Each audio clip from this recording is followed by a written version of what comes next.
살인 진드기에게 물린 남자. 전라도 끝자락의 작은 마을. 봄비가 지나간 산자락에는 풀잎이 짙게 돋았다. 박태식은 올해 69이었다.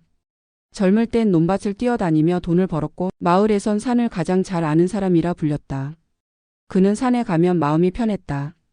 사람들과 부딪히는 것도 싫고 도시로 떠난 아들, 딸도 잘 찾지 않았다. 산이 나한테 밥 주잖아. 그걸로 됐지. 그의 하루는 단순했다. 새벽에 밭 돌고 점심엔 자풀을 베고 저녁엔 막걸리 한 잔에 하루를 마쳤다. 그날도 그랬다. 4월 중순 햇살이 따뜻했다. 그는 마을 뒷산으로 올라갔다. 들짐승이 파헤친 고구마 밭을 보러 간다고 했다. 허름한 모자 하나 쓰고 팔뚝은 거든 채였다. 벌레가 좀 있겠네. 그는 팔을 털며 웃었다. 산길 한참을 오르던 중 그는 이상한 느낌을 받았다. 팔꿈치 안쪽이 간질간질했다. 별 신경 안 쓰고 그대로 지나쳤다. 그날 밤 잠자리에 들었는데 열이 올랐다. 감기 걸렸나? 이불을 덮고 한숨 자고 일어나니 몸이 뜨겁고 머리가 어지러질했다. 며칠이 지나도 낫지 않았다. 그는 동네 의원에 갔다. 의사는 말했다. 몸살 같네요. 해열제 드릴게요. 하지만 밤마다 열이 더 심해졌다. 몸에서 냄새가 나고 숨쉬기도 힘들었다. 팔꿈치를 긁다가 문득 봤다. 작은 벌레 하나가 살 속에 붙어 있었다. 껌처럼 납작했고 다리가 달려 있었다. 그는 놀라 손톱으로 떼냈다. 피가 맺히고 그 자리엔 구멍이 생겼다. 며느리가 말했다. 아버지, 이거 뉴스에 나오는 살인 진드기 같은데요? 에이, 그건 TV 속 얘기지. 그냥 진드기겠지. 그는 웃으며 넘겼다. 하지만 다음 날 그는 쓰러졌다. 의식이 흐려지고 몸이 떨렸다. 구급차가 마을을 내려올 때 사람들은 창밖으로 고개를 내밀었다. 그분 평생 산 사람인데 산이 잡았나 봐. 병원 응급실에 실려간 그는 고열에 시달렸다. 의사는 말했다. SFTS 바이러스 감염 의심됩니다. 살인 진드기에 물리셨네요. 가족들은 멍해졌다. 그럼 죽는 건가요? 사망률이 높습니다. 최대한 해볼 겁니다. 며칠 동안 그는 의식이 들락거렸다. 몸 안이 불타는 듯했고 가끔씩 귀에서 벌레 기어가는 소리가 들렸다. 의사는 항바이러스 치료를 시작했다. 하지만 약이 듣지 않았다. 피검사 수치는 계속 떨어졌다. 의료진은 가족에게 말했다. 심장이 버티지 못하면 준비하셔야 합니다. 그의 아들은 해외에서 급히 돌아왔다. 아버지, 조금만 버텨요. 야, 내가 왔냐? 그의 목소리는 가늘었지만 웃음이 있었다. 이놈아, 산은 좋지만 벌레는 조심해야 돼. 그 말이 마지막인 줄 알았다. 이틀 뒤 심정지.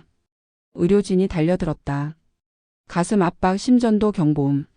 10분, 20분. 그의 숨이 멎었다. 그러나 갑자기 심장이 다시 뛰기 시작했다. 의사는 놀랐다. 돌아왔어요. 그는 3일 만에 눈을 떴다. 눈동자가 희미하게 흔들렸다. 내가 죽었었냐? 아들은 눈물을 흘렸다. 살아났어요, 아버지. 살았어요. 그는 기적처럼 회복하기 시작했다. 한 달 뒤 걸을 수 있었고 2달 뒤엔 다시 밭에 나갈 정도로 건강을 되찾았다. 병원에선 전국 1만 명 중 1명꼴로 살아난다고 했다. 그는 웃었다.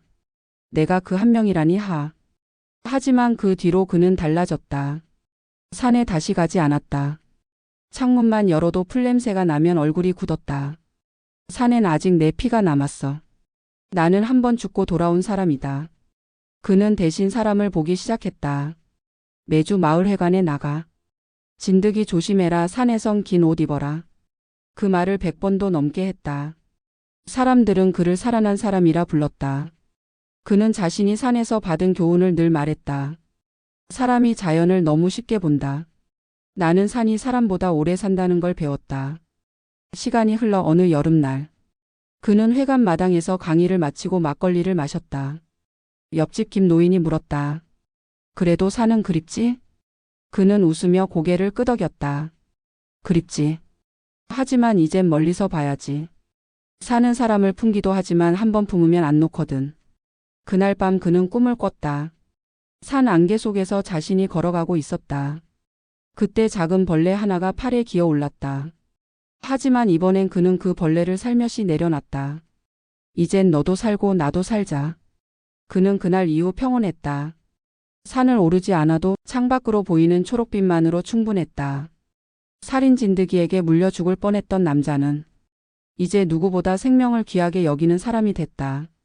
그는 매년 봄마다 사람들에게 전화를 돌렸다. 풀밭에 눕지 마라. 긴 옷 입고 모자 써라. 진드기는 사람 가리지 않는다. 마을 사람들은 그를 흉보지 않았다. 태식이 형 덕에 요즘 아무도 병 안 걸린다. 그는 웃었다.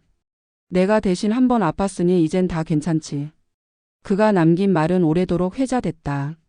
자연은 공짜가 아니다. 공짜로 얻은 건 언젠가 대가를 받는다. 나는 운 좋게 그 대가를 치르고도 살아남은 사람이다.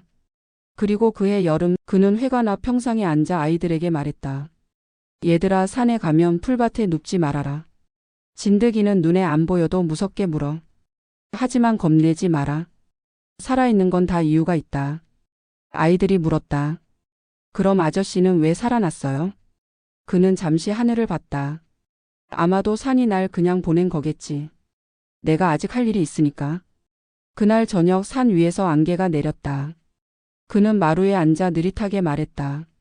그 산이 나를 죽이려던 게 아니라 살라고 알려준 거였어. 그의 눈빛은 예전보다 훨씬 부드러웠다. 그의 몸엔 아직 작은 흉터가 남아 있었다. 그 자리를 만지며 그는 중얼거렸다. 살았다는 게 참 묘한 일이야. 이젠 하루하루가 덤이지. 그는 이제 사람들을 보면 반갑게 인사했다. 건강이 최고요.